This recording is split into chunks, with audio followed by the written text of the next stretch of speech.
Black Desert goes all out high dynamic range, World of Warcraft launched its 7th expansion, Quake Champions rips and tears its way out of early access, and all you really need to know is Battle Royale, Battle Royale. Why is every game Battle Royale?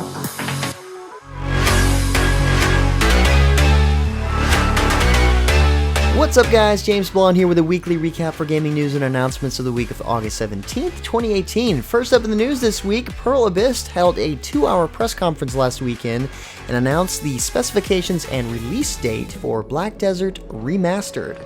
The extensive overhaul of the already beautiful MMORPG is being engineered with the hopes of providing a more immersive experience. And you thought it looked good already. The remastered version of the game will feature physics-based rendering, ambient occlusion, and full HDR output.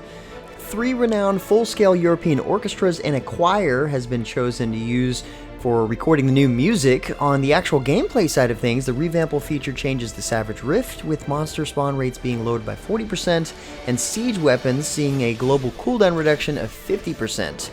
Black Desert Remastered is already out for the users of the global lab testing server and is slated to hit the live servers on August 22nd. Check out the new trailers at the very least. I promise you, it's definitely eye candy.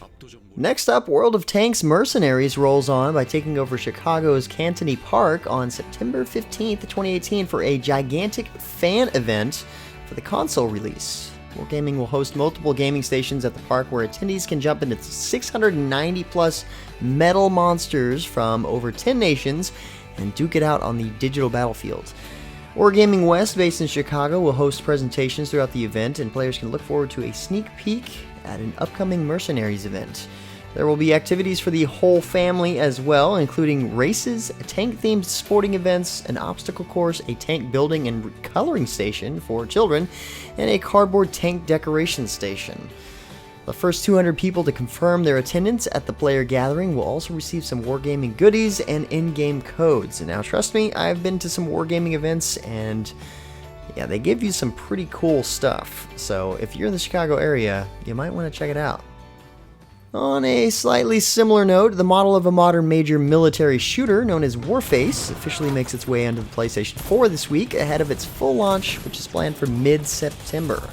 Currently, 5 early access packs will grant entry to the shooter, 4 of which are custom tailored to the needs of each class. A 5th, the collector's edition of course, combines it all while packing even more weapons and bonuses to add to the personal armory. You know, I always thought that Warface was a really nice looking, fun shooter, especially the missions part. So yeah, I can really see it doing well on the consoles. Next up, Inmass Entertainment announced recently that their next major update for Closers is coming on August 28th, featuring the new wizard character Wolfgang. He uses an ancient grimoire called the Black Book to summon powerful spirits and weapons of dimensional monsters in order to wreak dark, violent, magical havoc on his foes. To celebrate the launch of the new German Wildutu character, Closers will be launching a German localized test pilot. The test pilot will translate the most core aspects of the game, bringing it a whole new audience. Also with Inmass, the latest monthly update for TERA has officially gone live with Guardians of the Sky. The unfriendly skies await with the introduction of a new type of open-world Guardian Legion missions. These will have players repelling invading alien forces and defending the beloved Sky Whales. There are 2 new Guardian Legion missions and promise to test players' mettle, ultimately confronting the mothership of these aliens for a final showdown. There are also dragon mounts available in the Terra store for players who want a more menacing ally to show off while in the heat of battle. The Demon's Wheel dungeon also returns as a temporary event with a chance for players to earn special rewards each week and some ultra-rare limited quantity drops for lucky groups favored by Mighty Demoros. This has already begun this past Thursday, August 15th, and will be open each week from Thursday through Tuesday, and will end on Tuesday, September 11th. Also worth mentioning, because it's definitely hard to pass up, World of Warcraft's Battle for Azeroth expansion is finally here, bringing new adventure to the 14-year-old game. It's the 7th expansion added to WoW, sporting a new level cap of 120, several new dungeons and raids, 6 new zones, new world quests and world bosses, and ways for new or existing players to boost up to level 110 instantly to be ready to join allies in battle. The new expansion has launched as of this week, so if you haven't already, you can pick up the standard edition starting at $49 or run with the digital deluxe edition for more in-game goodies, of course. It's always cool to see fresh new content in long-running MMOs. I mean, it's really hard to do that nowadays. Then again, it is WoW we're talking about. As I mentioned last week, Stunlock Studios decided to create Battlerite Royale as a standalone game from Battlerite. And this past week, they revealed the first gameplay trailer.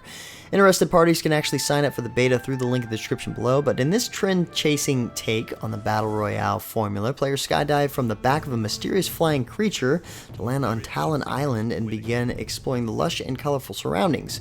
During the fast-paced matches, players roam a massive map to defeat all of their opponents and be the last player standing. This, I honestly see working pretty well. Battlerite is already a super fun game. In another dose of Battle Royale related news, because, you know, it's not the news unless there's Battle Royale galore these days, it was announced this past week that Skyforge will also be getting a Battle Royale mode. The mode will be available on PC on the 28th of August, the 29th on PS4, and the 30th for Xbox One. Players won't just have to contend with other players, but also special monsters that spawn in parts of the map, offering unique loot in the way of armor, weapons, gadgets, and traps. There are 12 unique heroes that can be selected for this mode, each with their own strength and weaknesses. You know, it's sort of a different approach to the Battle Royale, you know, who am I kidding? It's Battle Royale, peeps. And finally, in a bit of news from QuakeCon, which happened last week, id Software announced that Quake Champions, previously in early access, will be permanently free-to-play and has already launched. The company continues to offer starter packs to help players get more involved with the game more quickly, but the game itself will be free-to-play from here on out. And who knows, we might even get to see a Battle Royale mode come along. Let's hope not. Anyway, guys, that's about it for all the major news and announcements for this week. Like always, thanks so much for your support. For more information on the news topics, always check the links in the description below. Feel free to discuss the news or more news in the comments below, and don't forget to like, subscribe, and share this video. But until next time, guys, that's going to be it for me. I'm James Blonde. See you out there, gamers.